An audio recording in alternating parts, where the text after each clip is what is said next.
Une plongée complète dans tous les niveaux de civilisation de l'univers. Vous êtes-vous déjà demandé ce que cela ferait de voir tous les niveaux de civilisation dans l'univers d'un seul coup?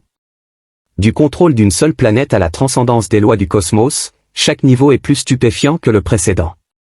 Civilisation de niveau 1, civilisation planétaire. Une civilisation de niveau 1, également appelée civilisation planétaire, est le maître absolu de sa planète.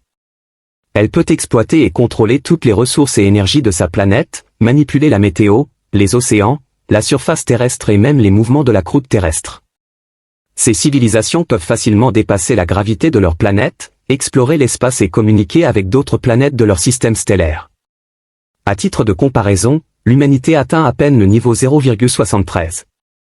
Les scientifiques estiment que chaque augmentation de 0,1 niveau nécessite une quantité d'énergie exponentiellement plus grande, ce qui signifie que l'humanité aura besoin de plusieurs millénaires pour atteindre le niveau 1. Civilisation de niveau 2, civilisation stellaire. Les civilisations de niveau 2, ou civilisation stellaire, peuvent exploiter toutes les ressources de leur système stellaire. Elles peuvent utiliser des vaisseaux subluminiques pour explorer d'autres planètes et systèmes stellaires.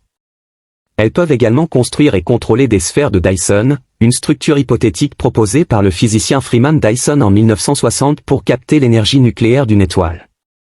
Cela leur permet d'accéder à une énergie immense et continue, accélérant leur développement technologique. Pour éviter de déclencher la règle de la « forêt noire » de l'univers, elles peuvent également masquer leur étoile afin que sa lumière visible ne s'échappe pas, se protégeant ainsi des menaces. Civilisation de niveau 3, civilisation galactique. Une civilisation de niveau 3, ou civilisation galactique, maîtrise les technologies de propulsion supraluminique. Elle n'est plus limitée à son système stellaire et peut voyager librement dans l'univers. Elle peut interagir avec d'autres civilisations galactiques et manipuler les orbites planétaires pour créer de nouveaux systèmes stellaires. Malgré leur puissance, elle reste insignifiante face aux civilisations de niveau 4. Civilisation de niveau 4, civilisation universelle. Les civilisations de niveau 4, ou civilisations universelles, dépassent la compréhension des êtres intelligents ordinaires. Elles comprennent les lois du cosmos, peuvent créer des trous de verre, voyager n'importe où dans l'univers et exploiter toute son énergie. Elles possèdent également des capacités de frappe dimensionnelles, menaçant des civilisations rivales de même niveau. Leur conscience n'est plus limitée au corps physique et existe sous des formes incompréhensibles. Civilisation de niveau 5, civilisation multidimensionnelle. Les civilisations de niveau 5 vivent dans plusieurs dimensions, capables de créer ou d'effacer des super-galaxies entières et de voyager librement dans le temps et l'espace, contrôlant toutes les dimensions cachées. Elles sont les gardiennes de l'univers et maintiennent l'ordre cosmique. Les dieux vénérés par l'humanité pourraient appartenir à ce niveau. Civilisation de niveau 6, civilisation multivers. Les civilisations de niveau 6 ne sont plus limitées aux règles d'un seul univers. Elles voyagent entre différents univers et peuvent créer des univers avec des lois physiques différentes en contrôlant l'espace-temps.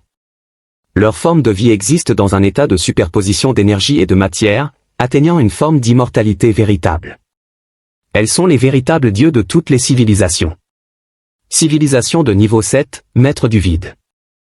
Les civilisations de niveau 7 sont des entités sans forme qui contrôlent tout à travers toutes les dimensions.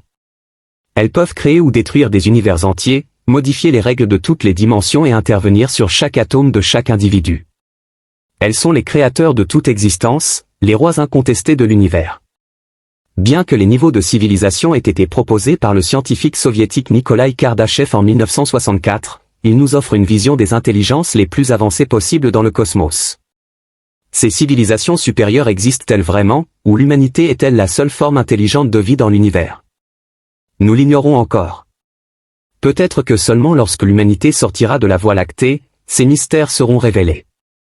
Et vous, croyez-vous à l'existence de civilisations supérieures? Pourquoi la théorie de la forêt noire est la logique la plus terrifiante de l'univers? Imaginez l'univers comme une forêt infinie, plongée dans l'obscurité la plus totale. Dans cette forêt, chaque civilisation est un chasseur caché. Elle ne peut voir qu'une infime partie de son environnement. La survie est la première loi de toute civilisation, et l'inconnu constitue une menace mortelle. Chaque civilisation doit donc être extrêmement prudente, cacher sa présence et ne laisser aucune trace détectable. Dès qu'une civilisation rencontre une autre et que les intentions restent inconnues, l'instinct premier est presque toujours détruire ou être détruit. Voilà l'essence de la théorie de la forêt noire dans le problème à 3 corps, une logique terrifiante de survie cosmique. Cette règle n'est pas qu'une fiction, elle illustre les principes mathématiques de la théorie des jeux à l'échelle cosmique. Imaginez 2 civilisations avancées, A et B, envoyant des signaux électromagnétiques puissants à travers l'univers et possédant la capacité d'anéantir des planètes. 3 scénarios peuvent se produire. Découverte mutuelle et hostilité simultanée. Si A et B se détectent et lancent des armes destructrices sans connaître les intentions de l'autre, les 2 civilisations sont anéanties, une double perte, avec un rendement infiniment négatif. Découverte mutuelle et contact pacifique. Si les 2 civilisations se détectent et échangent des signaux amicaux, elles peuvent partager leur technologie et prospérer, avec des gains positifs pour les 2. Une civilisation envoie des signaux, l'autre reste silencieuse. Supposons qu'A envoie des signaux et que B reste silencieuse. A n'a pas encore découvert B.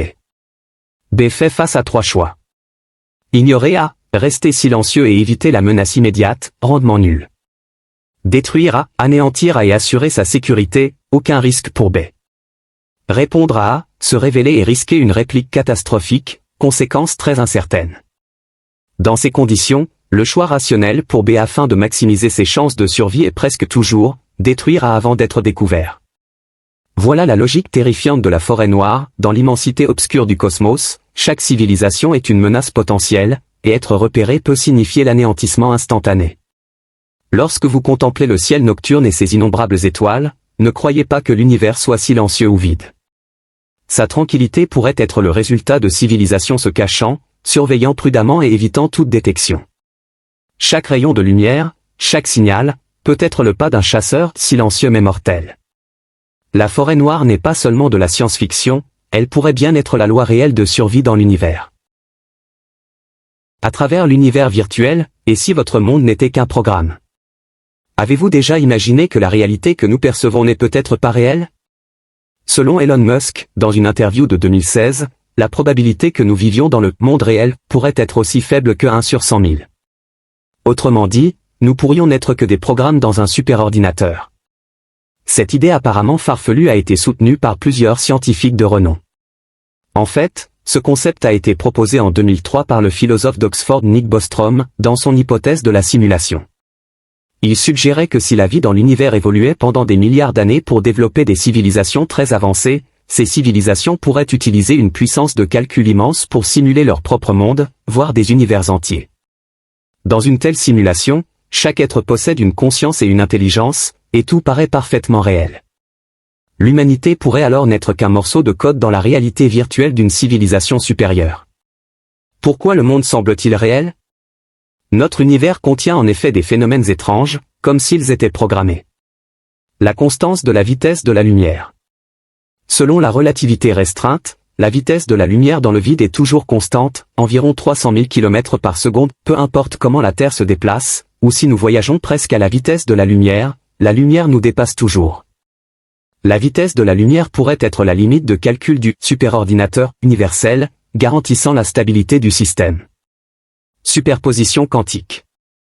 Au niveau quantique, les particules non observées existent dans un état d'incertitude. Ce n'est qu'en les observant qu'elles prennent un état défini. Cela ressemble aux jeux vidéo, seules les scènes visibles par le joueur sont rendues, le reste reste non calculé. Peut-être l'univers fonctionne-t-il de la même manière, ne traitant que les informations que nous observons. Origine de l'univers et logique du programme. La cosmologie moderne suggère qu'il y a environ 13,8 milliards d'années, l'univers est né d'un Big Bang, créant le temps, l'espace et la matière. Si l'univers est un programme, avant son lancement, rien n'existait. Ce n'est qu'à l'exécution du programme que tout apparaît. Des univers virtuels à couches infinies. Selon Bostrom, notre univers pourrait être un monde virtuel créé par une civilisation supérieure. Ce qui est encore plus incroyable, c'est que cette simulation pourrait être infiniment imbriquée. Une civilisation de 2e niveau pourrait créer un monde virtuel de 3e niveau. Chaque couche possède ses propres lois physiques et ses êtres conscients. Cela signifie qu'il pourrait n'y avoir qu'un seul univers réel, mais une infinité d'univers virtuels.